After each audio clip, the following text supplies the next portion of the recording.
The fog arrived before dawn, soft as a thought not yet spoken.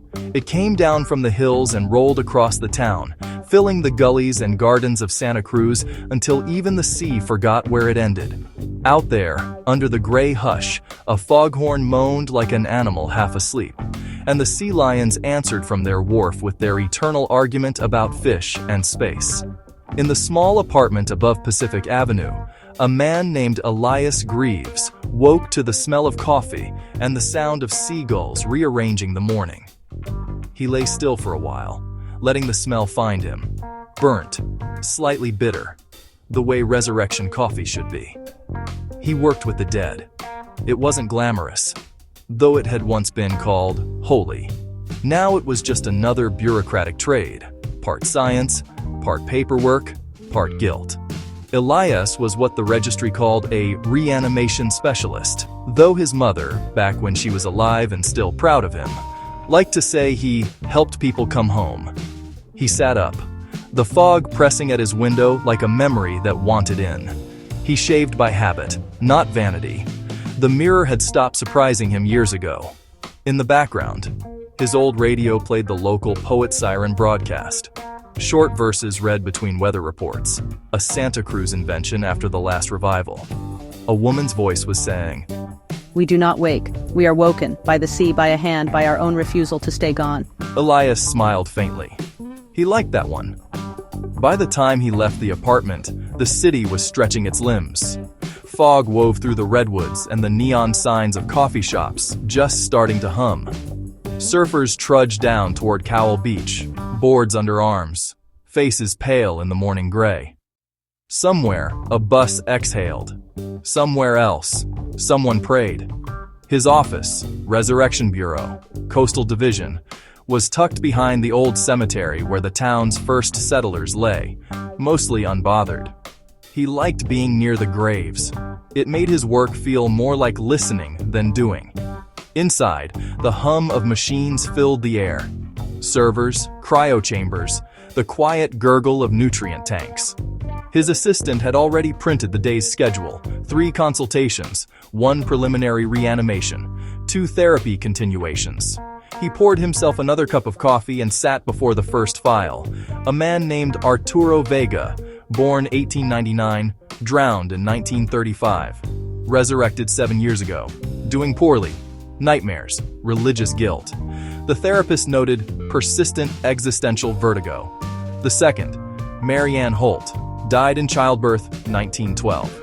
Family requested full restoration, though she had no living kin to greet her. Her sponsor was a historical society.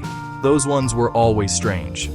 The third, James H. Madsen, civil engineer, beloved husband, believed to have murdered 2 co-workers in 1974 before dying in a factory accident. The Bureau had cleared his resurrection after a lengthy ethics review. Elias read the notes twice. No one wanted to bring back a killer, but the data was ambiguous. He sighed. It was always like this. Human ambiguity sneaking into divine arithmetic. "Yes, Mrs. Vega, I think it's best we meet at the cemetery. Around noon? Yes, by the old oak. No, don't bring flowers, he doesn't need them yet." He hung up and stared at the window. The fog was thinning now, revealing the sea beyond, blue and calm as if nothing had ever died there. He thought, not for the first time, that resurrection was just another kind of tide. It came in, it went out, and people mistook it for mercy. In the best cases, the revived managed a kind of living. They worked, they wept, they learned to use their hands again. But most required therapy for years, sometimes forever. The world they returned to was not made for returnees. They were like ghosts pretending to be citizens, without IDs, without pasts, without the right to die again. And deep down, everyone knew why they had died in the first place. Sin, decay, disease, the old equations still held. The kingdom of God, rebuilt after the long renewal, had no room for sinners. And yet, here was Elias, every day, unlocking their tombs, calling them back into a world that had politely moved on. He put on his coat, packed his resurrection kit, and stepped into the thinning mist. At the gate of Evergreen Cemetery, The foghorn called once more, low and mournful. Elias waited for the family by the oak, the ground damp beneath his boots. Somewhere beneath that soil, a man named Arturo was listening for his name. The fog had lifted by afternoon, leaving the cemetery soaked in its absence. The sunlight came through in wide golden bands, and the redwoods steamed faintly, like the earth itself was exhaling. Elias Greaves stood by the open chamber, sleeves rolled to his elbows, the resurrection kit humming beside him like a tired insect. It was supposed to be a simple one, a routine revival, the kind that made donors proud and bureaucrats satisfied. The deceased was a man of some reputation, Mr. Nathaniel Voss, philanthropist, husband, civic leader. His name had been carved into park benches and scholarship plaques. His portrait hung in City Hall, one of those faces that looked born to smile under fluorescent light. Elias had done his research as always, birth and death records clean, obituaries glowing, survived by a wife and 2 daughters. Nothing in the registry suggested danger, but resurrection has a way of peeling back paint. The Voss family arrived in black, though Elias thought that strange. They were not attending a funeral. The widow stood a few paces from the chamber, her hands shaking slightly despite the calm she tried to wear.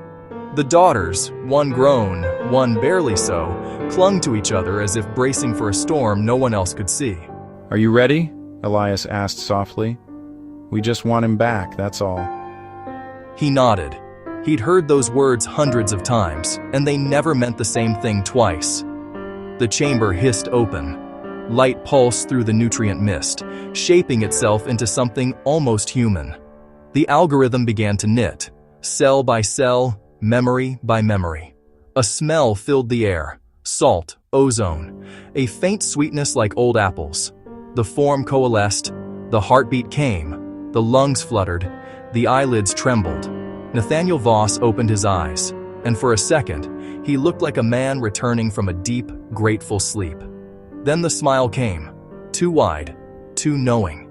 The kind of smile that belonged to someone who'd already been forgiven too many times. "Hello, darling," he rasped. "Mama, don't." Elias watched, the way one watches a fuse burning toward its end. The monitors flickered, numbers twisting. The man's pulse spiked, his cells began to reject integration. The body shook, arching violently. No. Elias lunged forward, adjusting the stabilizer field, but it was no use. The resurrection line turned red. And then it happened. The skin began to pale, then gray, then slough away like ash in water. The smell turned sharp and wrong. The man tried to speak again, but the sound was no longer human. More like metal, remembering it used to be ore. Then, silence. Collapse. The chamber drained, nothing remained but vapor. A sharp, choking scream. Elias stood very still. He'd seen malfunctions before, bad code, genetic instability, temporal misalignment, but this felt older. Something moral had interfered. He checked the readings. The pattern degradation had begun at the moment of cognitive re-entry. The exact second memory had returned. In bureau language, that meant only one thing: soul rejection. Some people, he thought, stayed dead because the world no longer consents to their living. Later, after the family had gone, he reviewed the data again. It was there, buried in the death record, a sealed entry: domestic disturbances, controlled substances, alleged abuse, unprosecuted. He closed the file. Outside, the fog was returning early, thick as wool. The city lights shimmered beneath it, uncertain. In his notes, he wrote a single line: resurrection aborted, moral contamination suspected, some people should stay dead. Then he turned off the lights, locked the bureau door, and stood for a moment under the gray Santa Cruz sky, listening to the sea lions barking at ghosts only they could see. By morning, Elias could not bear the smell of coffee. It reminded him of yesterday, the hiss of the chamber, the vapor curling around the face of a man who should never have been allowed another breath. He poured it down the sink and stood in the silence that followed, listening to the slow drip of water as if it were the sound of time leaking. Outside, Santa Cruz was half awake. Buses sighing along Ocean Street, bicycles whispering through fog. the harbor bells counting out the hour for those who still kept track of such things. He thought, I bring people back from death, and still I'm late for work. He went anyway. Habit carried him when conviction wouldn't. The Resurrection Bureau sat hunched between the cemetery and the sea, its glass facade streaked with salt, its motto chiseled above the door in letters no one believed. Restoration through grace. Inside, the air was too clean. The sterilizers had been running all night, as if the building itself was trying to forget what it had seen. His assistant, Tilda, greeted him with a weak smile that quickly faded when she saw his face. Rough one? He nodded. Voss. I read the report. God, that poor family. They weren't poor, Elias said, sitting down at his desk.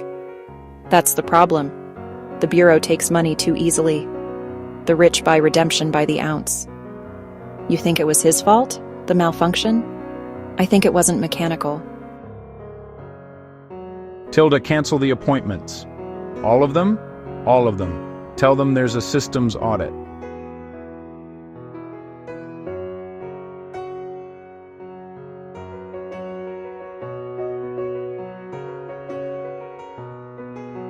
The fog had thinned by now, and sunlight spilled onto the sea in bruised stripes. He stood at the railing and watched a pelican dive, come up with nothing, and try again.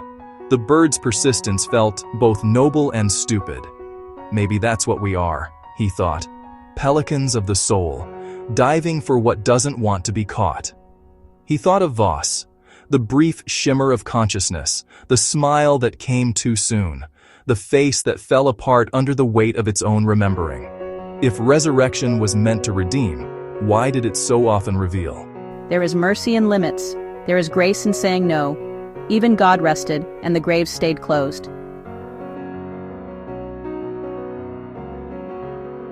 Tomorrow, he decided, he would go to the cemetery not to raise anyone, but to apologize.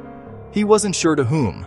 Maybe the earth, maybe the air, maybe to the silence that had once been enough.